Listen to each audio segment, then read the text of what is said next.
عزیزان ملت اسلامیہ، السلام علیکم ورحمۃ اللہ وبرکاتہ۔ الحمد للہ رب العالمین والعاقبۃ للمتقین والصلاة والسلام علی سید الانبیاء واشرف المرسلین وعلى آلہ الطیبین الطاہرین وأصحابه الهادين المهديين. أما بعد فقد قال الله تبارك وتعالى في القرآن المجيد والفرقان الحميد، فأعوذ بالله من الشيطان الرجيم، بسم الله الرحمن الرحيم. يا أيها الذين آمنوا اتقوا الله وكونوا مع الصادقين. وقال الله تعالى في موضع آخر: كونوا ربانيين. آمنت بالله صدق الله مولانا العظيم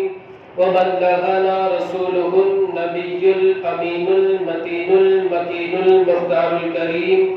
ونحن على ذلك لمن الشاهدين والشاكرين والذاكرين والحافظين والواصفين والحامدين، والحمد لله رب العالمين. قال الله تعالى في شان حبيبه ونبيه مخبرا وآمرا: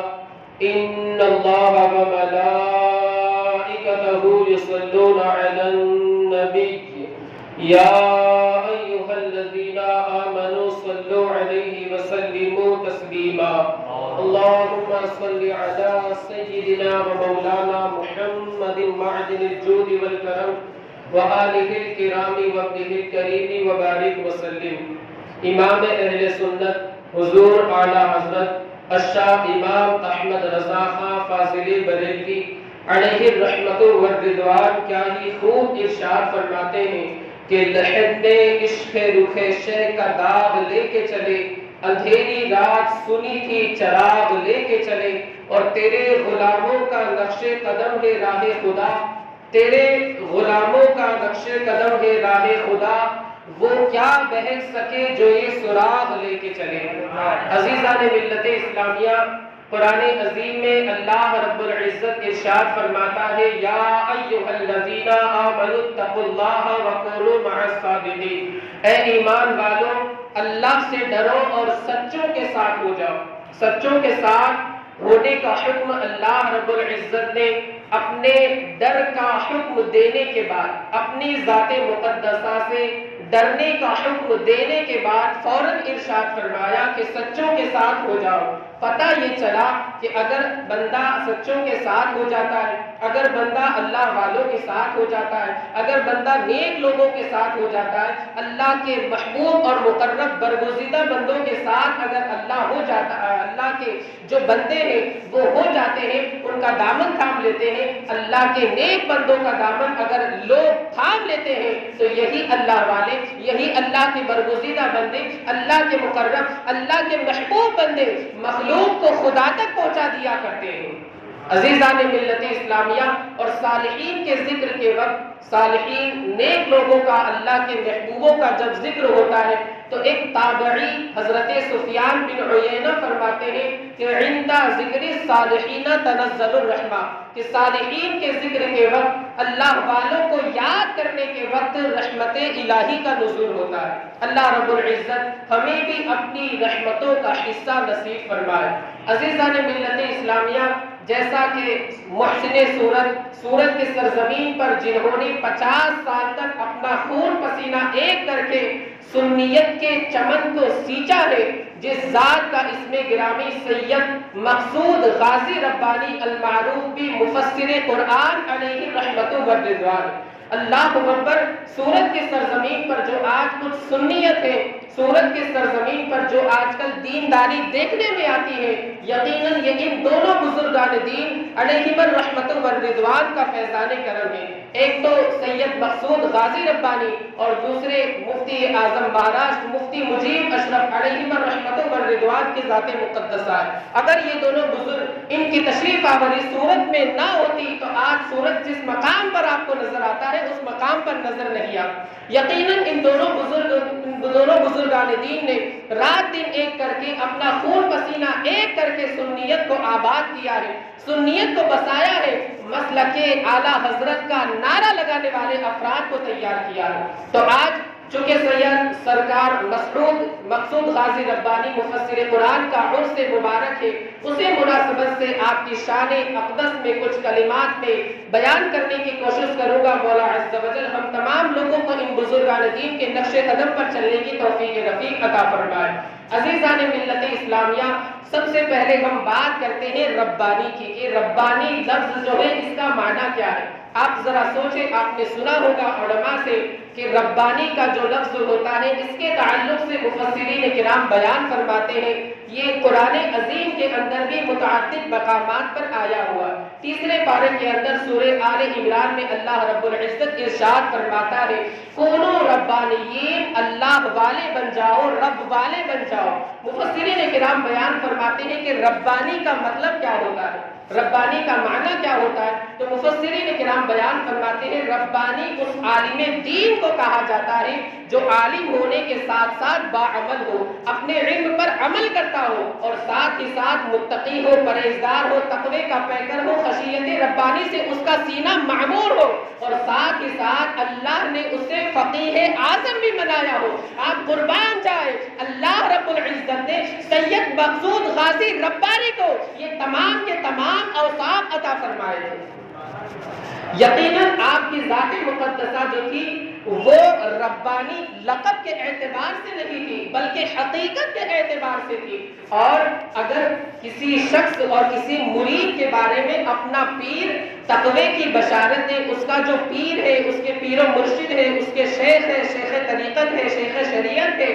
لوگوں نے اسے الگ سمجھ رکھا ہے، حالانکہ شریعت اور طریقت کے شیخ ایک ہی ہوا کرتے۔ خیر، اگر کسی مرید کے بارے میں، کسی خلیفہ کے بارے میں اس کے خود پیر و مرشد جو اس کے شیخ ہے وہ اس کے تقوی کی بشارت دے، اس کے متقی ہونے کی بشارت دے، اس کے پرہیزگار ہونے کی بشارت دے، اس سے بڑی اور کیا بات ہو سکتی ہے؟ اس کی عظمت، اس کی شان، اس کی رفعت، اس کی عزت اور اس کے وقار کا کیا کہنا جس شخص کے بارے میں اپنے پیر و مرشد جو اس کے پیر ہے وہ اس کے متقی ہونے کی گواہی دے۔ عزیزان ملت اسلامیہ،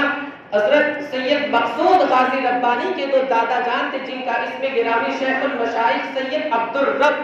کتابوں میں آتا ہے، سوانح نگاروں نے لکھا ہے، ان کا نام بھی سید عبدالرب تھا اور لقب جو تھا وہ سرکار ربانی تھا، ان کا بھی لقب سرکار ربانی تھا۔ جب ان کا تبلیغی دورہ یوپی کی سرزمین پر تھوڑا سا کم ہو گیا، ضعف کی وجہ سے، ناتوانی کی وجہ سے، کمزوری کی وجہ سے، بدن کے ضعیف ہو جانے کی وجہ سے، تو شہر اٹاوا جو کہ یوپی کی سرزمین پر ہے، ان لوگوں نے وہاں کے جو معتقدین تھے، حضرت کے مریدین تھے، متوسلین تھے، انہوں نے خط لکھ کر کے حضرت کی بارگاہ میں عریضہ کیا کہ حضور آپ کے دیدار سے ہم محروم ہو گئے، آپ کی زیارت کے شرف سے ہم محروم ہو گئے ہیں، آپ آ نہیں سکتے اس لیے کہ آپ کے بدن کے اندر کمزوری آ گئی ہے، نقاہت کا آپ شکار ہو گئے ہیں، آپ کا بدن ضعیف اور لاغر ہو گیا ہے، تو آپ اپنے کسی خاندان کے فرد کو بھیج دیں، آپ اپنے خاندان کے کسی شخص کو بھیج دیں جس کے ذریعے ہم آپ کے فیضان سے مالا مال ہو، آپ کے خاندان کے فیوز و برکات سے ہم مالا مال ہو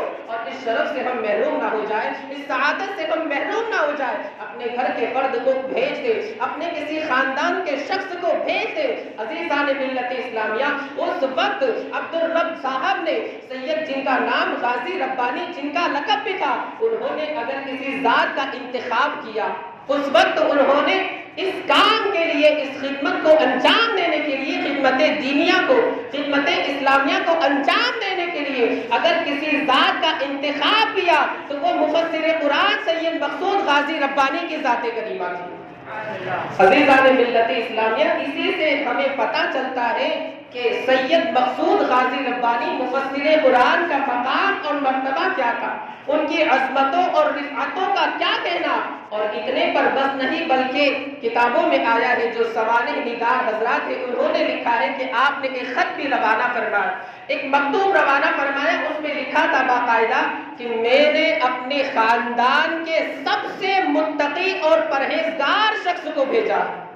حضرت سید عبدالرب صاحب کا خود بیان ہے علیہ رحمت و رضوان کہ میں نے اپنے پورے خاندان میں جو سب سے زیادہ تقوی کا پیکر ہے، پرہیزگاری کا پیکر ہے، خشیت ربانی کا جو پیکر ہے، جس کا سینہ خشیت ربانی سے معمور ہے، جو تلاوت قرآن میں ہمیشہ مشغول رہا کرتا ہے، عبادتوں کے اندر، ریاضتوں کے اندر ہمیشہ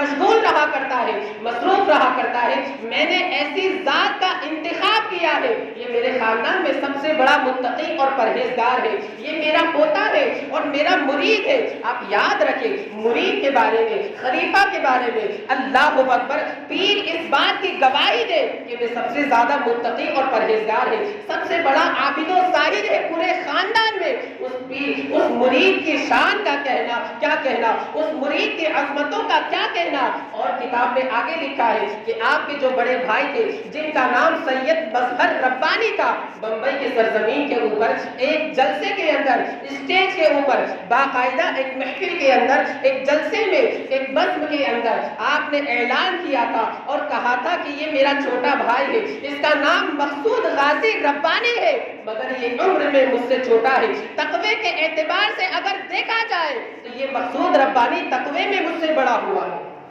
آپ دیکھیں، بڑا بھائی اگر اپنے چھوٹے بھائی کے بارے میں، گھر والے اگر بشارت دے، گھر والے اگر شہادت دے، گھر والے اگر گواہی دے، اس سے بڑی اور کوئی بات ہو ہی نہیں سکتی، اس لیے کہ باہر والے تو بہت مانتے ہیں مگر گھر والے مانے یہ کہیں آپ کو نظر نہیں آئے گا، ایسا بہت کم ہوتا ہے۔ عزیزان ملت اسلامیہ، مفسر قرآن کی پوری زندگی یقیناً قرآن و حدیث کے سانچے میں ڈھلی ہوئی تھی۔ آپ کی زندگی کا ایک ایک قدم، آپ کی زندگی کا ایک ایک عمل، آپ کی زندگی کا ایک ایک فعل سنت نبوی قرآن عظیم کا منہ بولتا ثبوت تھا۔ آپ دیکھیں، سیرت نبویہ اٹھا کر کے دیکھیں، جنگ بدر کا موقع ہے، رسول کریم صلی اللہ علیہ وآلہ وسلم اپنا مقدس اور مبارک عصا لے کر کے، چھڑی لے کر کے صف بندی فرما رہے ہیں، جنگ کا موقع ہے۔ اتنے میں ایک سواد بن غزیہ نام کے انصاری ہے، ان کا پیٹ سب سے تھوڑا سا باہر نکلا ہوا ہے، رسول کریم نے چھڑی مار کر کے ارشاد فرمایا،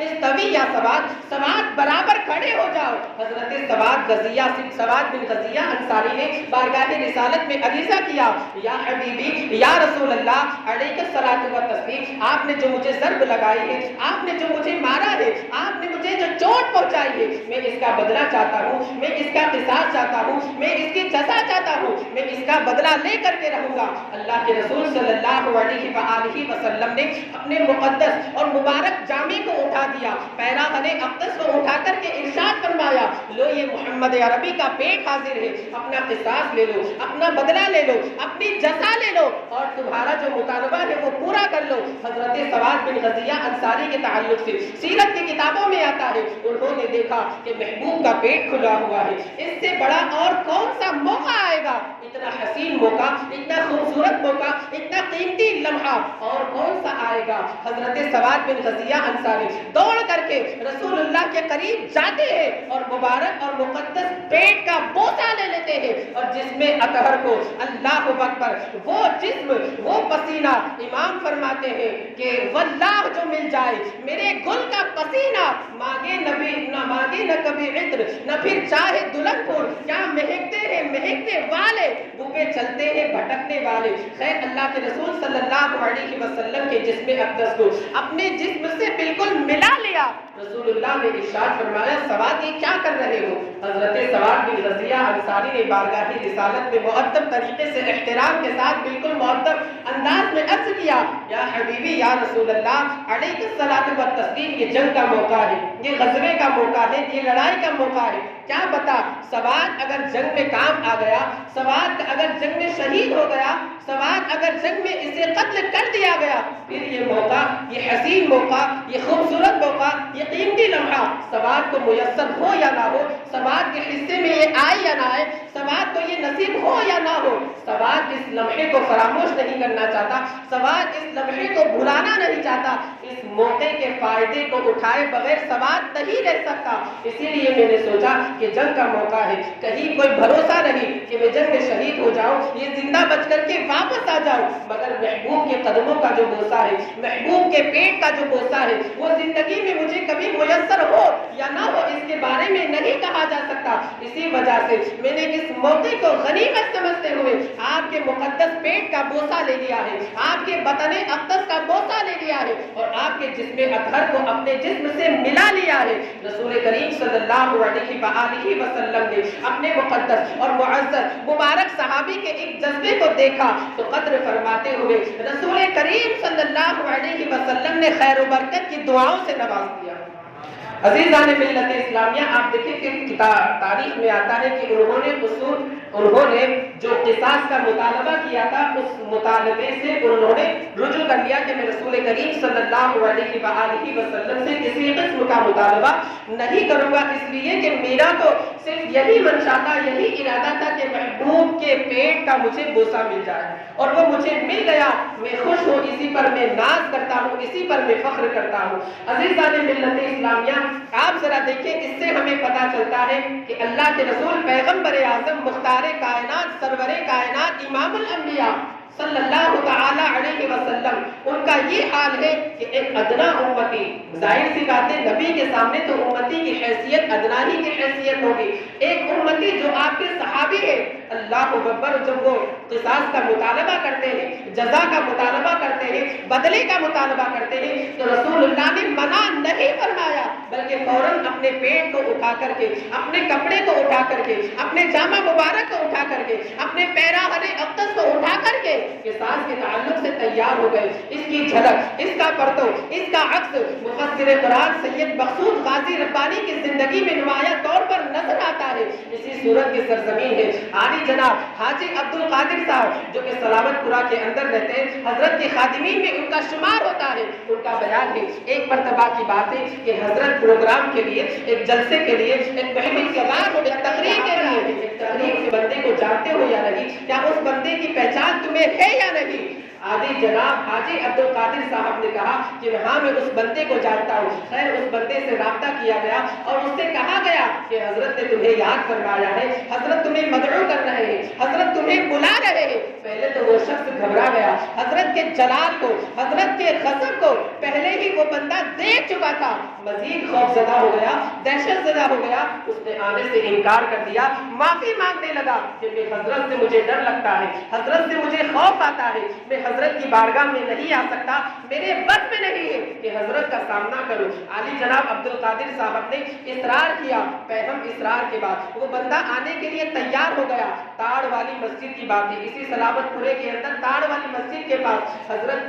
تاڑ والی مسجد کے اندر اس بندے کو لایا گیا۔ حضرت اپنے اوراد و وظائف، ذکر و اذکار سے فارغ ہونے کے بعد، ذکر الہی سے فارغ ہونے کے بعد حضرت نے دیکھا کہ وہ بندہ آ چکا ہے۔ اس بندے سے حضرت نے چھڑی دے کر کے ارشاد فرمایا، لو یہ چھڑی لو اور کل بھکشا کے اندر میں نے تمہیں جو ضرب لگائی تھی، جو تمہیں مارا تھا، چھڑی کے ذریعے تمہاری پیٹھ پر میں نے ایک کچوکا لگایا تھا، لو یہ چھڑی ہے، اس چھڑی کے ذریعے، اس عصا کے ذریعے، اس لکڑی کے ذریعے اپنا قصاص لے لو، اپنا بدلہ لے لو۔ عزیزان ملت اسلامیہ، آپ ذرا سوچیں کہ یہ مفسر قرآن، اللہ اکبر، اتنی عظیم شخصیت، مگر قرآن و حدیث کے دامن کو ایک لمحے کے لیے بھی چھوڑنا گوارا نہیں کیا۔ وہ جو رکشہ والا تھا وہ گھبرا گیا کہ یہ کیا ماجرا ہے۔ حضرت نے باصرار اس کے ہاتھ میں چھڑی تھما دی اور ارشاد فرمایا، اپنا قصاص لے لو، اپنا بدلہ لے لو، اپنی جزا لے لو، اس لیے کہ قیامت کے دن اگر میرے رب نے مجھ سے پوچھ لیا